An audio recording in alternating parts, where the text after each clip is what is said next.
Katrina, and welcome back to another episode of Everglades National Zoo. This is the second episode, and today we are building an implied habitat for some American alligators.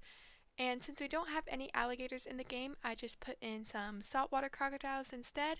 So even though they're crocodiles, I'll be calling them alligators probably throughout the video, and we're just going to pretend like they're alligators.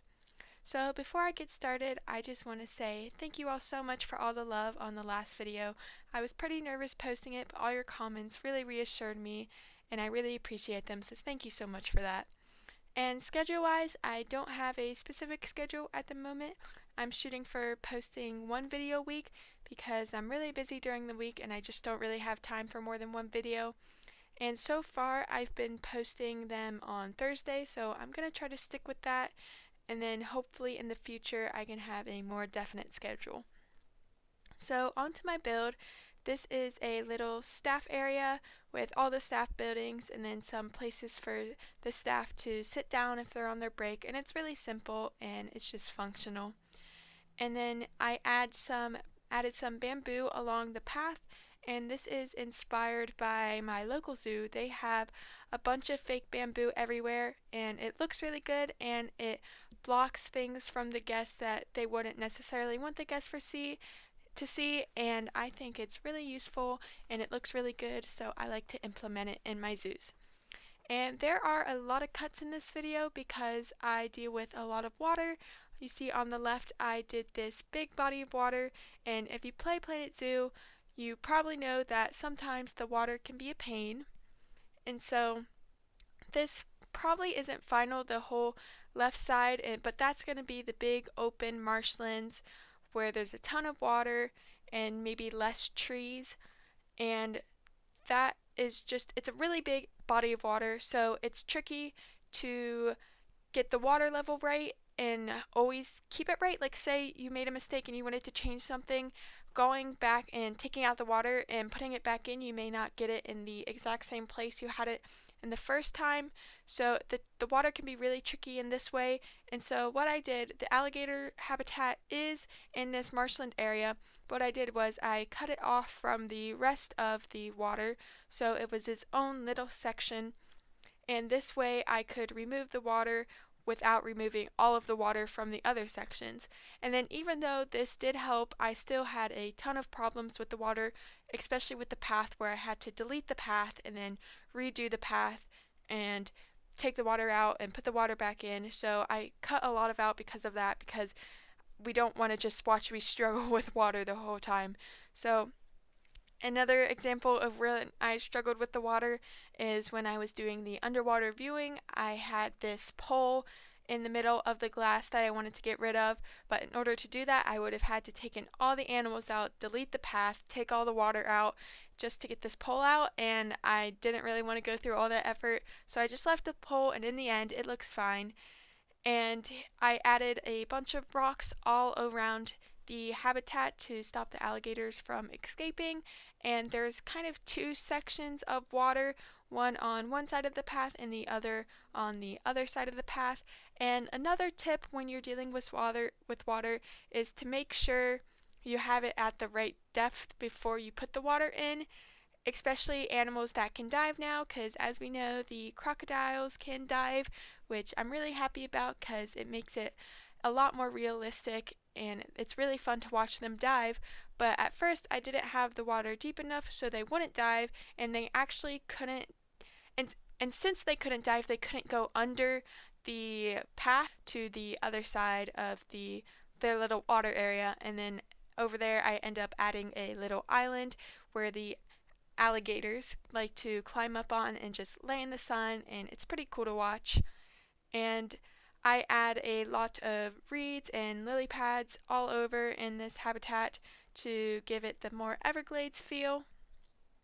And then I add a couple more islands later on, as you will see, and they just like to sit on the islands. And I added some foliage around by the rocks and then on the mainland, and that is going to be, this is kind of the in between the marshlands and what's going to be the swamp on the right. So on the right is going to be the swamp area where there's going to be a lot more foliage, and a lot more dark and dense, and it's not going to be all open water like the marshlands are to the left. It's going to be, there's some more land, but there's going to be a lot of water still, but you'll still be able to see more of the land. And this is going to be, I'll probably call it Willow Grove or something. There's going to be a lot of willow trees, and then I'll probably add a lot of strangler figs and a lot of mangroves. And this will just be in the more swamp area. And I'll probably start this area next episode, and I'll either start with the giant otter or the pygmy hippo. I haven't decided which one yet, so stay tuned for that. And then on the left area with the open marshlands, I'm hoping to add a boat ride eventually with some hippos and some flamingos and probably more animals. I just need to brainstorm some more animals, and I definitely want the caimans and the gharials somewhere. And just all the aquatic animals, and hopefully some seals too, but probably not penguins because it's probably not ideal to have penguins, the king penguins, in this temperature. And then that's that. And here, like I said earlier, is the little island, and it's a really cool place because the guests are right there on that viewing platform, and they can just look at the viewing over the viewing platform and see the alligators laying there, and it's a pretty cool view. And then later on, I add this tunnel connecting the two islands right there, and it's out of the roots from the aquatic pack. And I've only seen it once, but I have seen one of them swim through the tunnel, and that was pretty cool. And then I added an underwater viewing area over there. It's not connected to the other paths yet because I haven't decided on a layout for that area of the zoo yet. But once it's connected to the path, there'll be people going down there. And at first, I made it a building, and I got pretty far with the building. It was out of the new walls that we got with the aquatic pack, and it just wasn't sitting right with me. It looked kind of awkward, and once I got to the roof, I just deleted it all and decided to do a cave instead and called it the Gator Cave. So I used a ton of rocks, and I like it a lot more than it was the building. It gives it a much more eerie vibe, and it's more dark, and especially with the lighting I add, it's some blue lighting, and it kind of feels like you're underwater, so it's really neat, and you can see the alligators dive, which is really cool.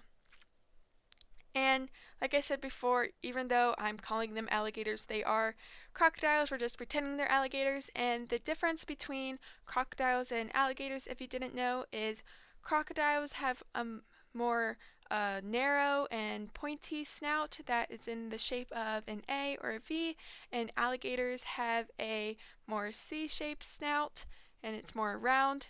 And crocodiles also have an upper jaw and a lower jaw that's the same size, which exposes their teeth, so that's why you can see their teeth all the time. And it's kind of the opposite because you would think that A for alligator would be more the pointy snouts, and then C for crocodile would be the rounder snouts, but it's actually the exact opposite, and I used to get this mixed up a lot. But if you just remember that it's the opposite, you should be fine. And then some more alligator things about alligators is an adult male alligator can be 10 to 15 feet long and weigh 500 to 600 pounds, and some alligators can even weigh up to 1,000 pounds, which is crazy big. And they live in rivers, lakes, ponds, swamps, and marshes like we're building here, and they are not endangered, but their main threat is habitat destructions of their wetlands. And they have webbed feet and strong tails which propel them through the water, which make them really good swimmers. And something I thought was really cute is that the mothers carry their babies in their mouths to the water when they first hatch. And so when you think of alligators, you think of all their teeth and how aggressive they can be, but then you see the mothers and how gentle they are with their babies, and I just think that is really adorable. And then here, I'm just building a little shelter for the alligators in case it's raining and they wanted to get out of the rain or just want some shade. And it's really small and really simple, and I just add some vines to it to break it up a little bit, and then I add a caiman statue on top and just pretending it's an alligator again, since we don't have any alligator statues, though we do have an alligator sign, which is kind of interesting. So you never know, maybe we'll get alligators one day, and then I can switch the crocodiles out for alligators. But I honestly doubt that would be coming anytime soon. But anyways, that's all I really have to say for this video. If you liked it, maybe give it a thumbs up and subscribe if you haven't already. And thank you so much for watching. I hope you enjoyed the rest of the speed build, and I'll see you next time.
This one is a